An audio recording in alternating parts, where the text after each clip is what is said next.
బాగా చదివేవాళ్ళు బాగా చదివిన వాళ్ళు అంటే ఎవ్వరు ఉండరు. సమయాన్ని సరిగా ఉపయోగించిన అందరూ కూడా బాగా చదవగలుగుతారు.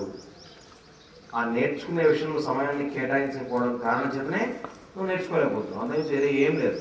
నీకు చదువు రావడం అంటే కారణం ఏంటిది? నువ్వు సమయాన్ని ఇవ్వడం అంతే. సమయాన్ని ఇచ్చి ఇంట్రెస్ట్ కూర్చో, ఏం చదువుతాం?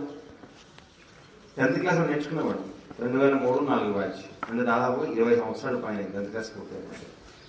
తెలుగుసారి పద్యం చెప్పండి. అడిదని కాంతి భూమి స్వటంబర్చుమి సిరసజరి పట్ల ముహూర్ రుటదభంగ తరంగ ముదంగా నిశ్వాస నటనాలు కూడా పరిపూల కళాభిధానము గడగ చత్కరణ తరగంప జాము చేతి సాగము.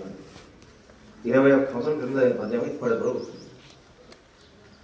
అప్పుడు చదువుకున్న పద్యం అది ఎట్లా గుర్తొచ్చింది? భయంతో ఇంట్రెస్ట్ అయినా, మార్కుల కోసం అయినా, ఎవరి డిపెండ్ కాకూడదు అయినా.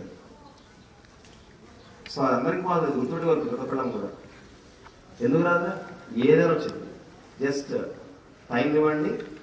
మంచిగా ఎవరైతే ఎక్స్ప్లెయిన్ చేయగలుగుతారో టీచర్ తర్వాత మీ ఫ్రెండ్ ఎవరైనా కావచ్చు, వాటితో ఫ్రెండ్షిప్ చేయండి. మీరు చేసే ఫ్రెండ్షిప్ ఎలా ఉంటుందంటే, నాకు కొన్ని క్లాసులు గమనించాను నేను. చదివిన వాళ్ళు ఫ్రెండ్స్ అవుతారు, చదివేవాడు ఫ్రెండ్స్ అవుతారు. ఈ క్లాసులో 2 వర్గాలు ఉంటాయి, చదివేవాడు చదవనవాడు. అట్లా ఎందుకు ఉన్నారు? ఒక చదివేవాడు ఒక చదివినవాడు కూర్చుంటే షేరింగ్ అవుతుంది. అలాగే రెసిషన్లు పెట్టాలి మనకు ఉండాలి కదా. కొంచెం ఆలోచన చేయండి, చెప్పిన మాటలు ఉపయోగించుకోండి. Thank you.